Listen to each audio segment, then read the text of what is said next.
திரைப்பட நடிகர்கள் என்று சொன்னாலே எல்லா மக்களும் ஆர்வத்துடன் பார்க்க வருவார்கள். எனவே அவர்களை போன்றவர்கள் ஒரு பொதுக்கூட்டத்திற்கு வருகின்ற பொழுது அவர்களுக்கு ஒதுக்கப்படக்கூடிய இடங்கள் விசாலமானதாக இருக்க வேண்டும். இப்பொழுது நாங்கள் பார்வையிட்ட இடத்தை பொறுத்த மட்டிலும் இது எந்த விதத்திலேயும் ஒரு சாதாரணமான ஆர்ப்பாட்டம் நடத்துவதற்கு கூட தகுதியற்ற இடம் இந்த இடம். ஆனால் எப்படி இது காவல்துறை இந்த இடத்தை அவர்களுக்கு ஒதுக்கிறார்கள் என்று தெரியவில்லை. கரூரில் எவ்வளவோ மிக விசாலமான இடங்கள் இருக்கின்ற பொழுது நகரனுடைய மையப்பகுதியிலிருந்து 3-4 கிலோமீட்டருக்கு அப்பால் ஒரு புறநகர் பகுதியில் வேலுசாமிபுரம் என்று அழைக்கக்கூடிய இந்த பகுதியில் ஒதுக்கி இருப்பதே இது ஒரு நல்ல நோக்கம் இருப்பதாக தெரியவில்லை. பொதுவாக தமிழ்நாட்டில் அண்மை காலமாக ஆளுங்கட்சி அல்லது அவர்களோடு கூட்டணி இருக்கக்கூடிய கட்சிகளுக்கு ஒரு விதமான பார்வையுடனும் அதே சமயத்தில் எதிர்த்தரப்பில் இருக்கக்கூடிய அரசியல் கட்சிகளுக்கு அனுமதி கொடுப்பதிலேயும் 2 விதமான போக்குகளை தமிழ்நாடு அரசும் காவல்துறையும் மேற்கொண்டு வருகின்றன. அந்த வகையிலே திட்டமிட்டு தமிழ்நாடு வெற்றி கழகத்தினுடைய தலைவர் விஜய் அவர்களுக்கு ஒரு அவப்பெயரை உருவாக்க வேண்டும், அவருடைய கூட்டம் சிறப்பான முறையிலே நடந்திடக்கூடாது என்ற தீய நோக்கத்துடனேயே இந்த இடத்தை கொடுத்திருப்பதாக அது திணித்திருப்பதாக தெரிகிறது. மேலும் அவர் அவருடைய வாகனம் கிழக்கிலே இருந்து மேற்கு நோக்கி போகிறது. அப்படி என்று சொன்னால் அவருக்கு இடதுபுறமாகத்தான் அந்த வாகனம் சென்றிருக்க வேண்டும். எதற்காக காவல்துறை வலதுபுறமாக அவருடைய வாகனத்தை ஒதுக்கிவிட்டது? 2வது, அவர் அந்த நுழைவாயிலேயே அவர் பேசியிருக்க முடியும். ஆனால் அவருக்கு ஒரு இடத்தை புள்ளியை கொடுத்துவிட்டு இந்த இடத்துக்குத்தான் செல்ல வேண்டும் என்று கூட்டத்துக்குள்ள நெரிசலான கூட்டத்துக்குள்ள அவரை கட்டாயத்தைப்பற்றி நிர்பந்தப்படுத்தி தள்ளி கொண்டு வந்ததுதான் கூட்டம் முண்டியடித்துக் கொண்டு வர வேண்டிய நிர்பந்தம் ஏற்பட்டிருக்கிறது. 2வது, இங்கே கம்பியை வைத்து 2 பேரை தாக்கியிருக்கார்கள், லத்தி சார்ஜ் நடந்திருக்குது. இதெல்லாம் எதற்காக நடைபெற்றது? அடுத்து அந்த நேரத்தில் 1 மணி நேரத்துக்கு மேலாக அவர் கூட்டம் நடக்கிற போது அது இரவுல 7:45 மணி 8 மணிக்கு மின்சார துண்டிப்பு எதற்கு செய்தார்? அப்போ இது எல்லாமே திட்டமிட்டு பார்க்கின்ற பொழுது தமிழ்நாட்டு அரசியல்ல ஆளுங்கட்சி மட்டும்தான் கூட்டம் நடத்தணும், அவர்கள் மட்டும்தான் மாநாடு நடத்தணும். வேறு எந்த அரசியல் கட்சிகளுமே தங்களை தாண்டி ஒரு அரசியல் கட்சி ஒரு கூட்டத்தை நடத்தி சிறப்பாக பெயர் வரக்கூடாது என்ற ஒரு உள்நோக்கத்தோடு தான் இந்த அரசு நடந்து கொண்டிருக்கிறது. அந்த வகையில திட்டமிட்டு தமிழ்நாடு வெற்றி கழகத்தினுடைய தலைவர் விஜய் அவர்களுடைய கூட்டத்தை சீர்குலைக்க வேண்டும். அது ஏதாவது ஒரு அசம்பாவியத்தை உருவாக்கணும், அவருக்கு ஒரு பயத்தை உருவாக்கணும், அவருக்கு ஒரு கெட்ட பேரை பொதுமக்கள் மத்தியில் உருவாக்கணும். திமுகவுக்கு மாற்றாக 2026 சட்டமன்ற தேர்தல் இன்னொரு சக்தி எழுந்து வந்துவிடக்கூடாது என்ற அரசியல் நோக்கத்தோடு தான் இந்த கூட்டம் சீர்குலைக்கப்பட்டதாக தெரிகிறது. இதனால ஒரு சுதந்திரமான ஒரு விசாரணை இருந்தால் ஒழிய, அது மத்திய அரசனுடைய விசாரணை இருந்தால் ஒழிய இது உண்மை நிலைமைகள் வரது. ஏன்னா இது தொடர்ந்து திமுக ஆட்சியில் அது எதிர்கட்சிகள் நாங்கள் 1999 மாஞ்சோலை தேயிலத்தோட தொழிலாளர்களுக்காக சாதாரண மத்தியானம் 2:30 மணிக்கு கொடுத்துக்கின்ற வெயில்ல ஆண்களும் பெண்களும் போனோம். அதை அப்படியே அடிச்சு லத்தி சார்ஜ் பண்ணி ஆத்துக்குள்ள கொண்டு 17 பேர் கொண்டாங்க. இப்ப அதே போல 8 மணிக்கு மின்சாரத்தை கட் செஞ்சுட்டு இருட்டுக்குள்ள அத்தனை பேர்த்தையும் கும்பலா தள்ளி விட்டு இது 39 பேர் கொலை செய்யப்பட்டிருக்காரு தான் சொல்லணும். இது நான் 39 பேர் இது மரணம் என்று சொல்ல, 39 பேர் கொலைதான் செய்யப்பட்டிருக்காரு தான் நாங்கள் குற்றம் சுமத்த விரும்புறேன். அதனால இதுக்கு இந்த அரசு தான் பொறுப்பெடுத்துக்கணும். காவல்துறையை அரசியலாக்கிட்டாங்க. அவர்கள் கரை கட்டாத திமுக காரர்களாக செயல்படணும். அது கான்ஸ்டபிள் இருந்து எஸ்பியில இருந்து டிஜிபி வரையிலும் அந்த மாதிரி ஒரு நிலையை தமிழ்நாட்டில் தள்ளுகிறாங்க. மத்திய அரசு இதை வேடிக்கை பார்த்தால் தமிழ்நாட்டில் 2026 சட்டமன்ற தேர்தல் நேர்மையாக நடக்காது, அமைதியாக நடக்காது. ஆனால் மத்திய அரசு உடனடியாக தலையிட வேண்டும் என்று நான் வலியுறுத்துகிறேன். 39 பேர் கொலை செய்யப்பட்டிருக்காங்கன்னு நேரடியாக குற்றம் சாட்டுங்க. அந்த கொலைக்கான காரணம் யாருன்னு சார் சொல்றீங்க? அதாங்க நான் இவ்வளவு நேரம் சொன்னேன். மின்சாரத்தை எதுக்காக கட் பண்ணாங்க?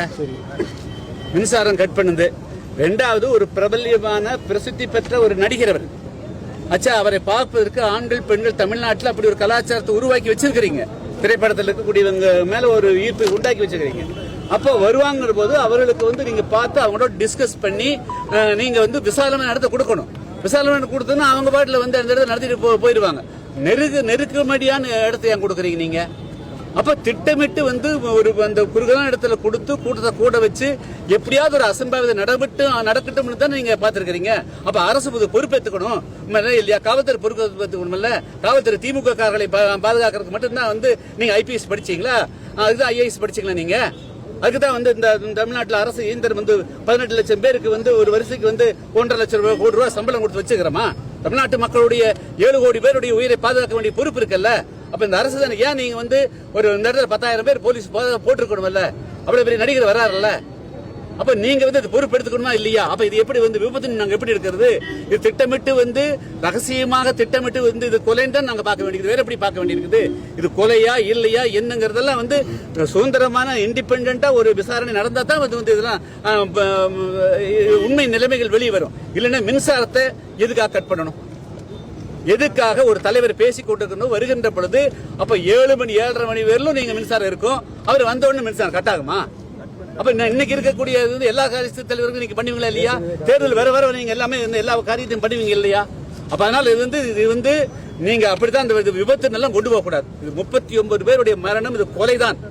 அப்படித்தான் அந்த வழக்கை கொண்டு போகணும். அதன் மூலமா தான் வந்து உண்மையான விசாரணையை உண்மை தன்மையை வெளியே வருங்க. 39 பேர் இறந்து போயிட்டாங்க. நீங்க உள்பட பல்வேறு தலைவர்களும் வந்து சந்திச்சிட்டு இருக்காங்க. பட் விஜய் பார்க்க வந்து தான் இவ்வளவு பேர் இறந்து போயிட்டாங்க. அவர் வரலங்கிறது மிகப்பெரிய குற்றச்சாட்டா இருக்கு சார். இல்லை, அதை வந்து எதை வேணாலும் சொல்லலாங்க. அச்சா, அவர் வந்து இப்பொழுதுதான் வந்து திரைப்படத்துல இருந்து அரசியலுக்கு வந்திருக்கிறாரு. 39 பேர் இறந்துட்டாங்கிற அந்த பதட்டம் இருக்கலாம். அல்லது வந்து இது மீண்டும் ஏதாவது வந்து இது இன்னும் மீண்டும் அவரை பார்க்கறதுக்காக வரக்கூடியதோ அல்லது வந்து ஏதாவது ஒரு அசந்தம் இன்னும் கூடுதலாக ஏதாவது உயிரிழப்பை தடுக்கிறதுக்காக கூட அவர் வந்து அந்த இடத்துல இருந்து வெளியே போயிருக்கலாம். மற்றபடி அதுக்காக வந்து தன்னுடைய கட்சிக்காரர் தன்னை பார்க்க வந்தவங்க 39 இறந்த பிறகு யாரும் மனசாட்சி இருக்கக்கூடியவர்கள் யாரும் வந்து வெளியே போக மாட்டாங்க. அவர் இன்னும் கூடுதலாக இன்னொரு சம்பவம் நடந்துவிடக் கூடாது என்ற ஒரு முன்னெச்சரிக்கையுடைய அடிப்படையில் தான் அவர் போயிருக்க வாய்ப்பு இருக்கே தவிர மற்றபடியா இதை வந்து உதாசீனப்படுத்தி அப்படி பார்க்க கூடாதுங்கிறது என்னுடைய பார்வை. சம்பவம் முடிஞ்சதுக்கு அப்புறம் அரசு பல்வேறு நடவடிக்கை எடுத்திருக்கு சார். அதை பத்தி என்ன அரசு எடுத்தாங்க? என்னத்துக்கு அரசு? அப்படி என்ன திமுக மேல இவங்க மேல பற்று? இறந்தவங்க வந்து தமிழ்நாடு வெற்றி கழகத்தோட பம்பு. ஏன் இங்க இருக்கிறவங்க 5வது நிமிஷம் எப்படி வர முடியும்? இல்ல காத்துட்டு இருந்தாங்களா? எல்லாமே தயாரா நிலையில் தண்ணி பாட்டிலோடையும் இதெல்லாம் தயாரா இருந்தாங்க. ஆம்புலன்ஸ் எல்லாம் உள்ள தயாரா இருந்தாங்களா? நடக்கட்டும், நம்ம கரெக்டா எல்லாமே திட்டமிட்டு எப்படி போயிட்டு இருக்கு காத்துட்டு இருந்தாங்களா? என்னது என்ன விளையாட்டு? என்னது என்ன கேலி கூத்து? தமிழ்நாட்டுல இதெல்லாம் நடக்காது ஆச்சுங்களா? கரெக்டா மரியாதையை ஒழுங்கா இருந்துக்கணும் ஆச்சா. திமுக நிரந்தரமான ஆட்சி கட்டில் வந்து அப்படிங்கறத நடக்காது. தமிழ்நாட்டுல 2026 வேறு விதமா இருக்கும் ஆச்சா. அவங்க கூட்டங்கள் எல்லாம் எப்படி நாளைக்கு அமைதியா நடக்கும்? போலீஸ் வச்சு இந்த தமிழ்நாட்டுல வந்து எல்லாமே பண்ணிட முடியுமா? மக்களுக்கு இருந்திருந்தா என்ன ஆகிறது? அது ஒழுங்கா நடத்தக்கூட திமுக. கரூரில் எத்தனையோ விஸ்தீரணமான இடங்கள் இருக்கின்ற பொழுது மிகவும் குறுகலான இடம், ஏதாவது ஒரு அசம்பாவிதம் ஏற்படுகின்ற பொழுது தப்பிப்பதற்கு எந்த விதமான வாய்ப்புமே இல்லாத அளவிற்கு ஒரு 35 அடி 40 அடிக்கும் குறைவாக அகலமுள்ள ரோடு, அதில் இடையில நிரந்தரமாக வந்து டிவைடர் வேற போடப்பட்டிருக்கிறது. இரு பக்கங்களிலும் எண்ணற்ற கடைகள் வேறு இருக்கின்றன. இப்படிப்பட்ட இடத்தை ஒரு அரசியல் கட்சியினுடைய தலைவருக்கு, அதுவும் கரூர்ல ஒரு இடத்திலே பேசவில்லை, அதாவது பல இடங்களில் பேசவில்லை, ஒரே ஒரு இடத்திலே பேசுவதற்காக மட்டுமே இந்த இடம் ஒதுக்கப்பட்டிருக்கும் போது நிச்சயமாக பெரிய அளவுக்கு கூட்டம் வரும் என்பதை கணக்கிட்டு காவல்துறை முறையாக அவர்கள் முதல்ல கேட்ட விஸ்தீர்ணமான இடத்தை ஒதுக்கி இருக்க வேண்டும். எனவே இந்த இடம் ஒதுக்கியதிலிருந்தே காவல்துறை அல்லது தமிழ்நாடு அரசுக்கு வந்து ஒரு உள்நோக்கம் இருக்கிறது, பரந்த நோக்கம் இல்லை என்பது வெட்ட வெளிச்சமாகிறது. எனவே நேற்றைய தினம் நடந்த அந்த 39 பேர் உயிரிழப்பு, காயம்பட்டோரு உடைய அந்த காரணத்தை வந்து தமிழ்நாடு அரசு தான் பொறுப்பேற்க வேண்டும். மேலும் வந்து தமிழ்நாடு அரசு, காவல்துறை அண்மை காலமாக ஆளுங்கட்சி அல்லது அவர்களோடு இருக்கக்கூடிய கூட்டணி கட்சிகளுக்கு ஒரு விதமான பார்வையோடு அனுமதி கொடுப்பது.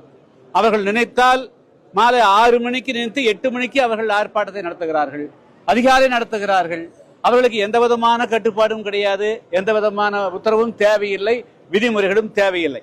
ஆனால் எதிர்கட்சிகளாக இருக்கக்கூடியவர்கள் கேட்டால் அவர்களுக்கு வந்து இழுத்தடிப்பது, இது இல்லை என்று சொல்லுவது, இது போல வந்து அரசனுடைய இயந்திரம் முற்றாக ஆளுங்கட்சிக்கு எதிராக இருக்கக்கூடிய அனைவருக்கும் எதிராக முற்றாக தவறாக பயன்படுத்தப்படுகிறது. அந்த வகையில இன்றைய கரூர் மாவட்ட காவல்துறை முழுக்க முழுக்க தமிழ்நாடு வெற்றி கழகத்தினுடைய அவர்கள் கூட்டம் சிறப்புற நடைபெற்றுவிடக்கூடாது. ஏதாவது ஒரு விதத்திலே அவப்பெயர் ஏற்பட வேண்டும், அது ஏதோ ஒரு அசம்பாவிதம் நடக்கின்ற வேண்டும் என்பதற்காக இந்த குறுகிலான இடம் கொடுக்கப்பட்டதாக கருதுகிறேன். எனவே அந்த 39 பேருடைய மரணத்திற்கு தமிழ்நாடு அரசுதான் பொறுப்பேற்க வேண்டும் என்பது என்னுடைய பார்வையாகும்.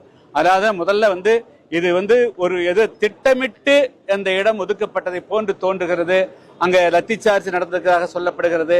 அதுபோல் இதெல்லாம் இருக்கிறதுனால இது குறித்து வரக்கூடிய எதிர்காலத்திலாவது ஒரு அரசு, காவல்துறை அதிகாரிகள், வருவாய்த்துறை அதிகாரிகள் நேர்மையாக நடுநிலையோடு நடந்திட வேண்டும் என்று சொன்னால் மத்திய அரசு தன்னுடைய விசாரணைத்துறை சிபிஐ அல்லது அதுக்கு கூடுதல் என்ஐஏ போன்ற துறைகளை அனுப்பி முறையாக விசாரணை செய்து அது காலக்கெடுபட ஒரு வார காலத்துக்குள்ளாக அறிக்கையை கொடுத்து இனிமேல் தமிழ்நாட்டில் எல்லோருக்கும் பாரபட்சம் இல்லாமல் அந்த இது போன்ற கூட்டங்கள், ஆர்ப்பாட்டங்களுக்கு இடஒதுக்கீடு வேண்டும்.